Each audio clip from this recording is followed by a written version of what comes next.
Welcome to Jane Jackson Careers, a podcast that takes your career to the next level. Here's your host, Jane Jackson, author of Amazon Careers bestseller, Navigating Career Crossroads.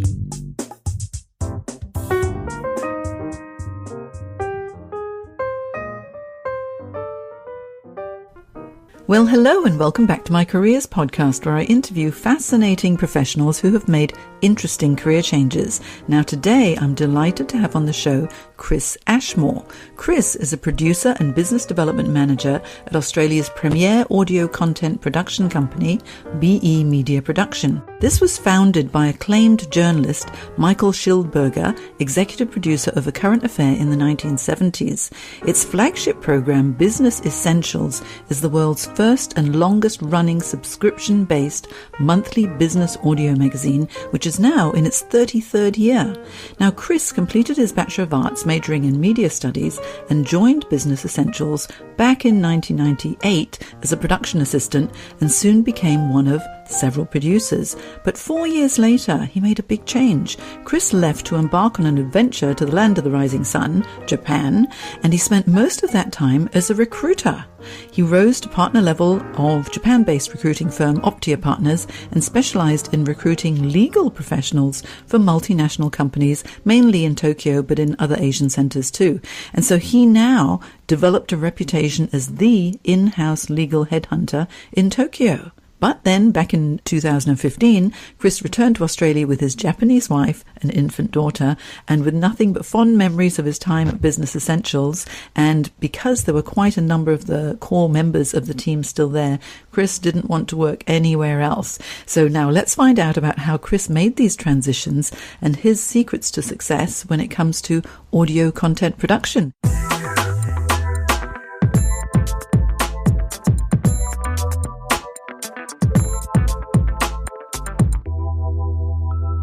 G'day, Jane. Thank you. Thanks for having me. Oh, I was really excited to get you on the show and delighted that you agreed to come on the show because it's such an interesting career path. You made major changes, completely different industry, and then even recruiting in a completely different industry, getting into the legal profession. I'd love to find out more, but to kick us off, can you tell us a little bit about your career aspirations in your early days? From the start, I never planned any of what I'm doing. It just sort of happened, but in any event, I was always interested in media.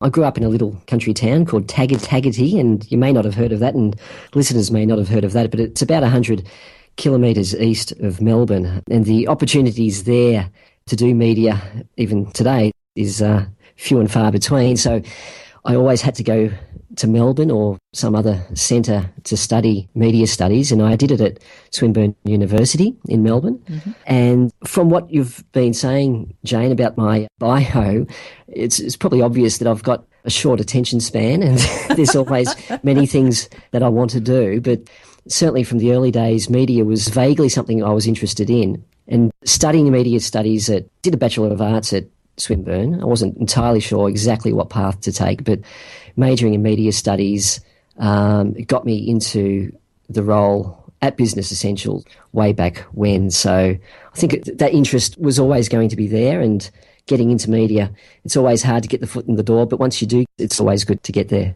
And you made just major changes, and it sounds like when you said your career just happened, so many of us, that's what happens to us. We don't really know what we want to do, and the career sort of takes over in a way, and then sometimes 15, 20, 30 years later you think, oh, why am I here? I didn't really plan it, but you didn't actually have a plan in the first place. But you got into media production, and that was something that you really enjoyed, and it sounds like it's quite a passion for you because you're back in media production again.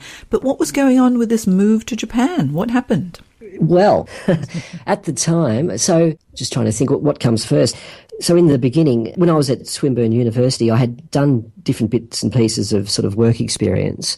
One gig got me to do work experience at the Shep News in Shepparton, which is about 200 kilometres north of Melbourne. And at the time, I had a girlfriend who was living there, sort of a no-brainer to do a work experience there. And that was in my final year of university. And there was many of us that really didn't know what the future was going to hold for us.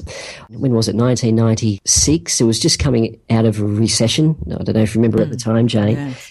And to get a good job in the media, even today, I mean, it's probably more difficult today. It was very hard to get, say, a cadetship at a newspaper or whatever, but there was a careers board at university, there was a advertisement for a sound engineer assistant, which is very, technical, doing recordings and splicing up interviews in the edit room, that kind of thing. And I thought that might be a good foot in the door to get into doing journalism. So I applied and I got an interview, but during the interview process with Business Essentials, it was evident with the person interviewing me that I wanted to do more of the journalism side rather than the technical side. And, I agreed, and they were going to have a production assistant role coming up a few months later. Now, at the time, I was in the Army. I was what they had a ready reserve scheme. I joined in 1994 and did 12 months full-time after completing my first year of university. And I was obligated for another 4 years part-time. So it kind of worked out well that I was obligated to do 2 months at my base in Brisbane. And when I finished that, I could start with Business Essentials as a production assistant. And that soon, as you said in the bio, turned into a sort of a full-time producer role. So we did many audio programs.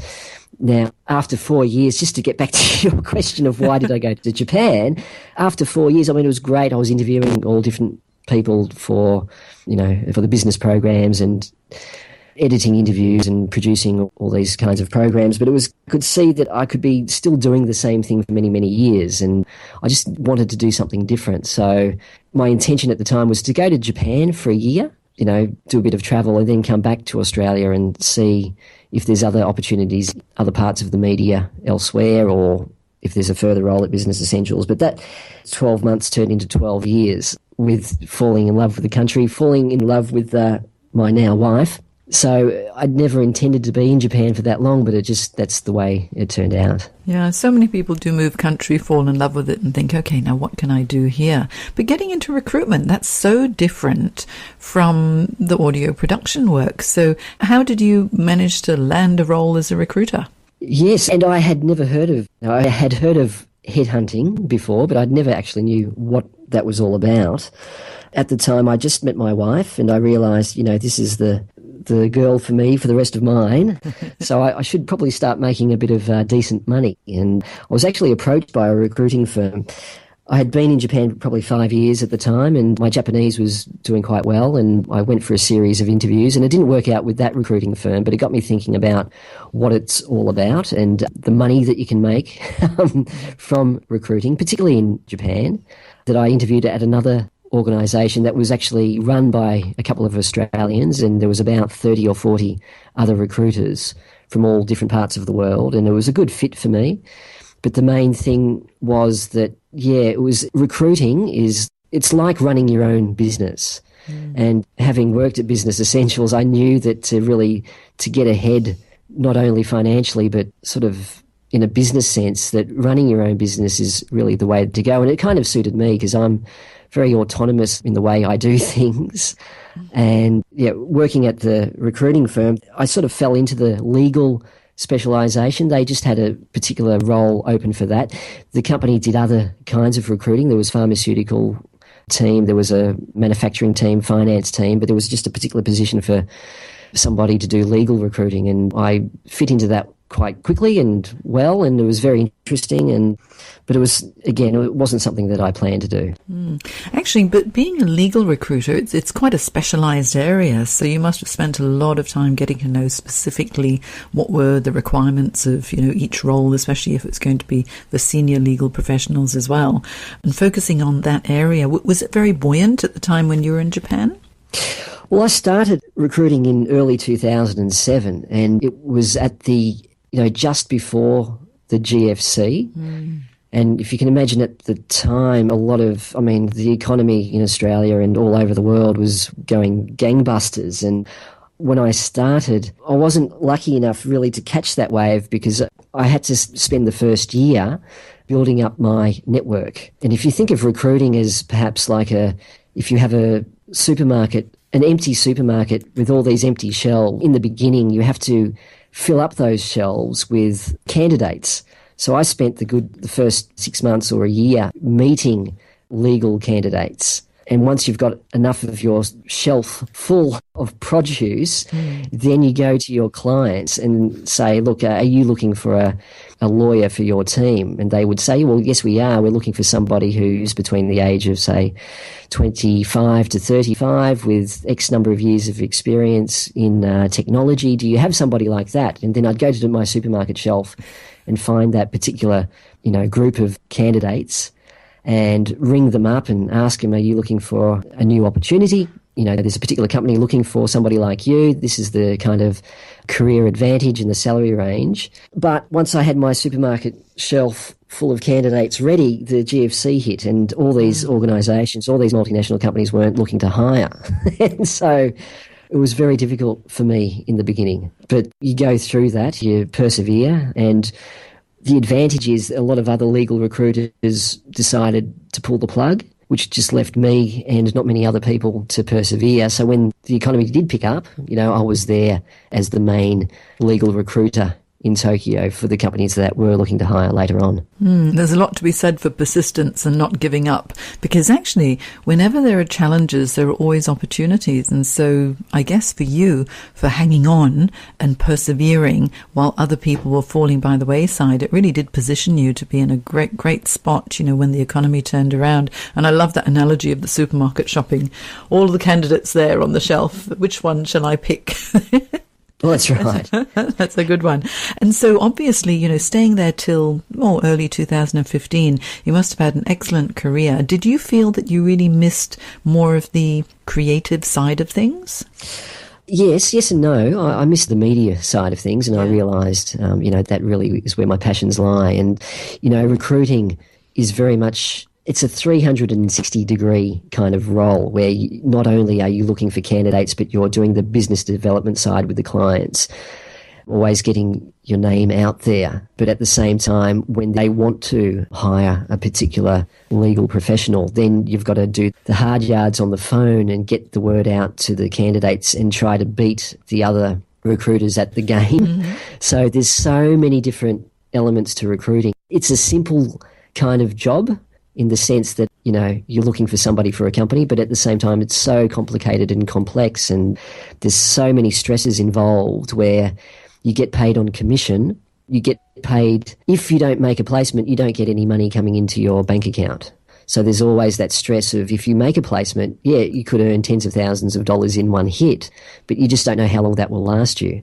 So for me, recruiting had its challenges, and you had to be creative, but not the same creativity that you get from the media, of course. Mm-hmm. So different. I'm an ex-recruiter as well, and I know how challenging it is when you need to hit your KPIs, and it's such a strong sales focus. But it sounds like that experience has put you in good stead now, because back in Australia, with your role within the company now, you also have that business development element, don't you? Well, that's right. And business development for me in Tokyo was a combination of just the networking, talking to people all the time. I mean, I had KPIs, of course, in the recruiting world. It's like a sales job. You have your KPIs. You've got to have certain benchmarks that you've got to meet. And in the beginning, I had to meet 100 legal professionals in Japan in my first 3 months.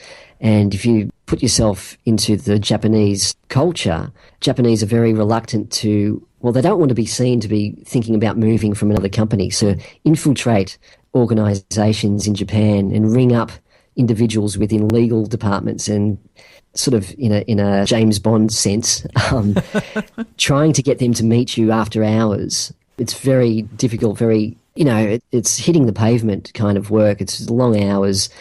But at the same time, also creating a presence online, where I used to write a monthly newsletter on the legal industry in Japan. And towards the end, I had several thousand readers on that newsletter list. And it was circulated all throughout Eastern Asia. And even I used to get contacts from people in the United States who wanted to work in Japan because they had seen and heard of my newsletter.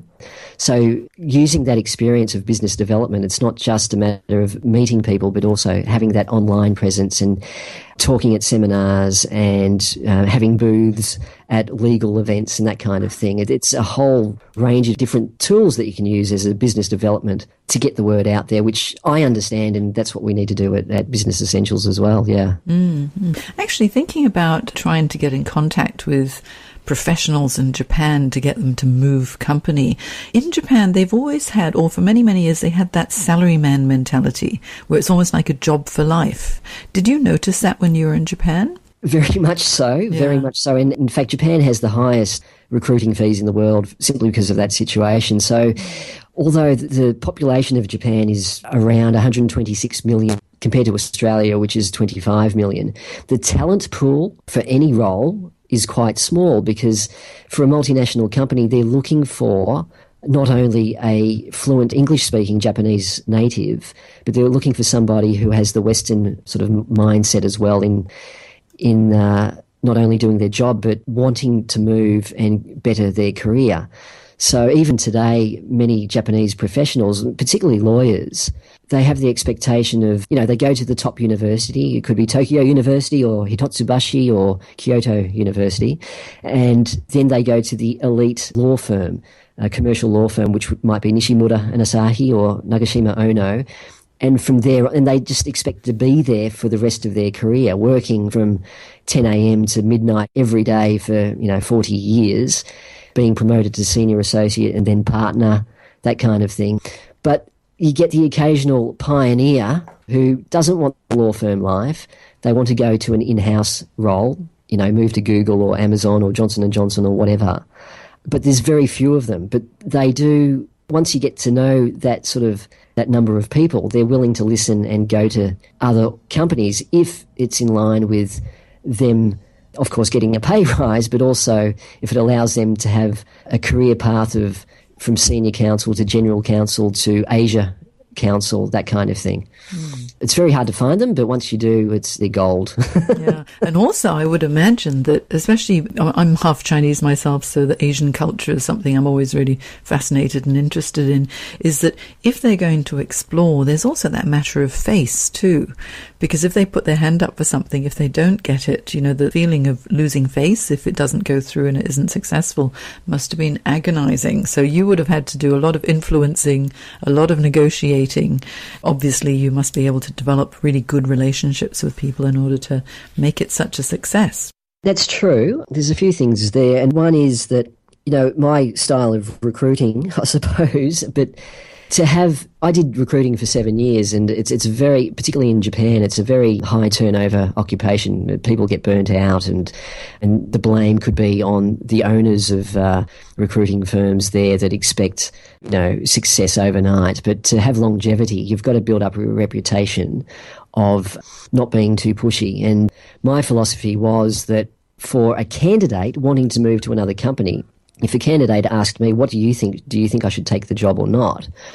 I would always reply, well, don't put the decision on me. It's not my decision. It's not my career. You've got to take ownership of going to, the company or not. All I can do is tell you the facts, and the facts are, if you go to, XYZ company, this is what's going to happen. You'll have the opportunity to, have more autonomy as a lawyer. You'll have the opportunity to do more international M&A, that kind of thing. So another thing too, Jane, you mentioned China. I did a couple of positions with a couple of roles in Shanghai that I recruited for. And, the attitude of the Chinese candidates was 180 degrees different to the Japanese. The Japanese are very conservative in their outlook, whereas the Chinese, they're very attentive to their career, and when I speak to Chinese, they're so open to wanting to know what is out there in the market for them and the turnover. They will move positions every 6 or 12 months because there are so many American and European companies looking to hire them that there's so many jobs opening that every time they moved, they would get a significant pay rise. So there's quite a contrast. Yes, that's right. I mean, I think it with the way that the Chinese look, it's always what is the next opportunity? And the Chinese make very good business people. Now, back to you, Chris. So when you returned to Australia, did you find it a little bit of a challenge settling back into the culture here after being away in a completely different culture for so long? Look, I didn't think I would, but absolutely I did. The first 6 months or so, that reverse culture shock that many expats talk about and a lot of my friends experienced when they moved back. There's not so many big things, it's just the little things, I suppose. Australians are very loud. They say exactly what they think, which is great.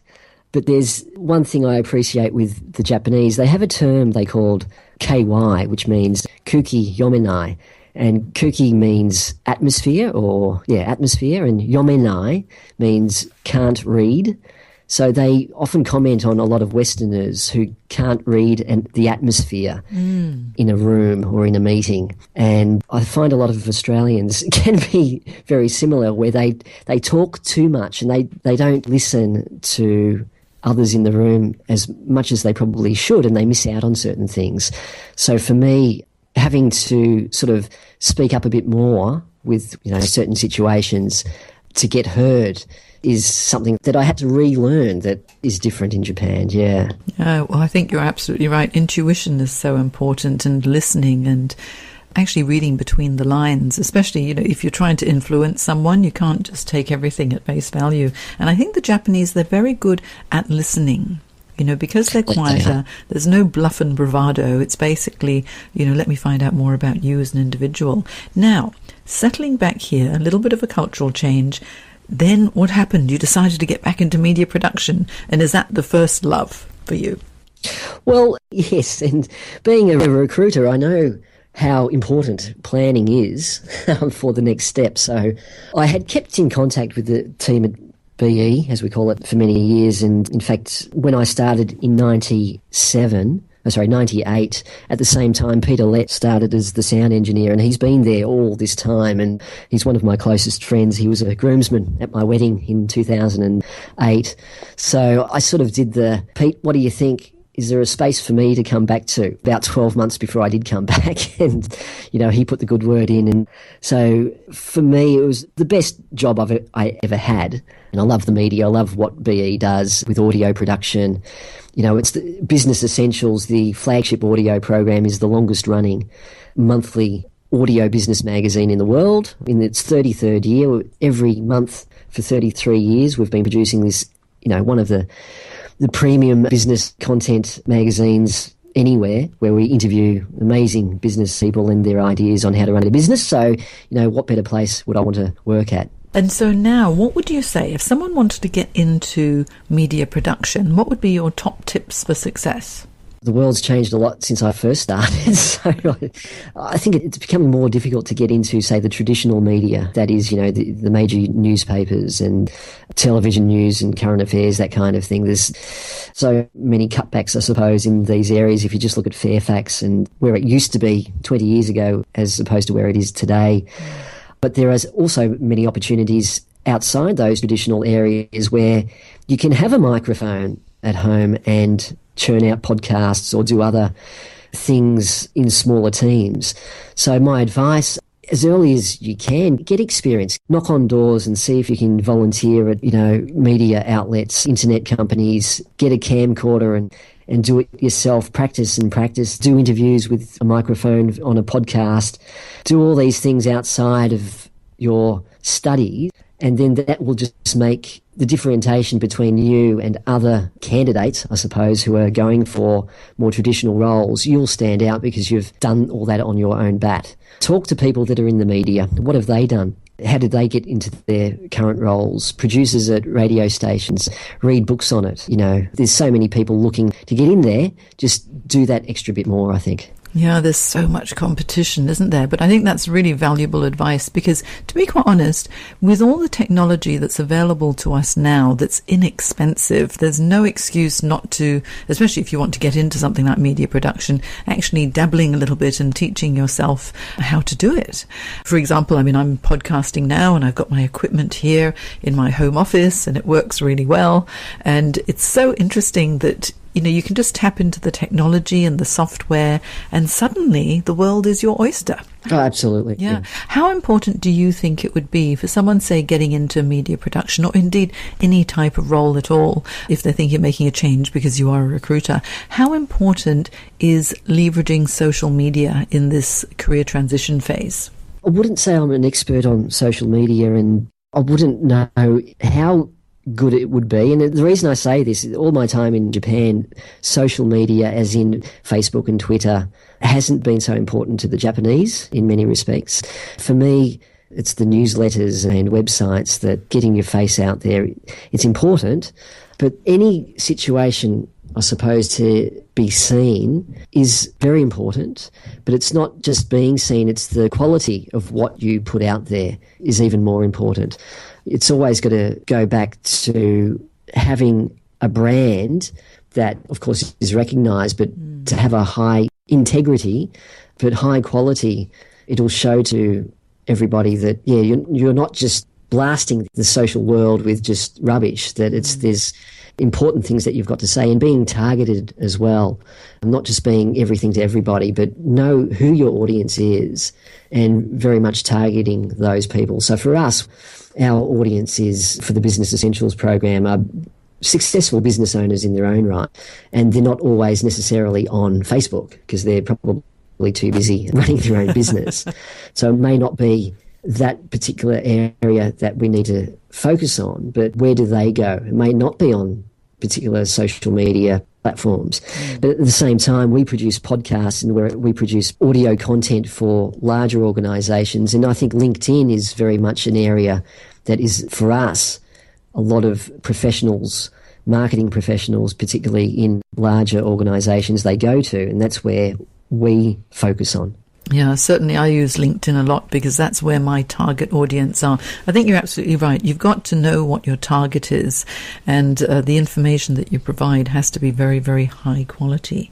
So now tell me, if we wanted to find out more about Business Essentials, where would we find you? Well, because Business Essentials started before the era of the internet, we've got one of those excellent URLs. If you just type in be.com.au. Too easy.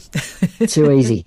You'll find everything about Be Media Production. As I've mentioned, Business Essentials is the flagship program, but we produce a podcast for the Royal Australasian College of Surgeons. It's called RAC's Post-Op Podcast. We produce other audio content, mostly subscription-based stuff, but well set for any organisation that's looking to perhaps do a podcast for their company. So you'll find all that at be.com.au. If you want to link with me on Twitter, please find me at Mr. Chris Ashmore, and you'll find me there on Twitter. And I'll put all of these links on my show notes on janejacksoncareers.com or janejacksoncoach.com, as I've got those two websites.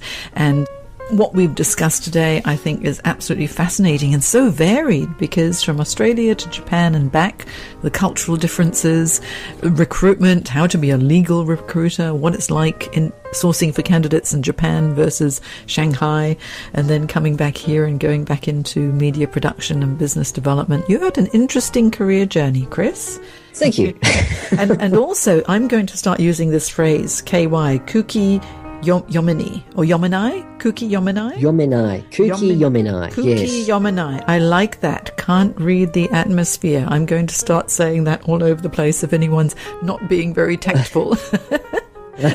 So thank you so much for your time, Chris. I could talk to you all day. It's just been absolutely fascinating, and I hope to have you back on the show a little bit later, and you can tell me more about all of the different podcasts that BE Media Production produce as well. So thanks very much, Chris.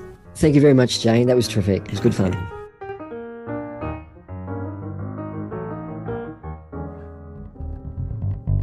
Today's podcast is brought to you by Audible.com. You can get a free audiobook download and free 30-day trial at audibletrial.com/Jane Jackson Careers. There are over 180,000 book titles to choose, so give it a go and get your free audiobook today from audibletrial.com/Jane Jackson Careers.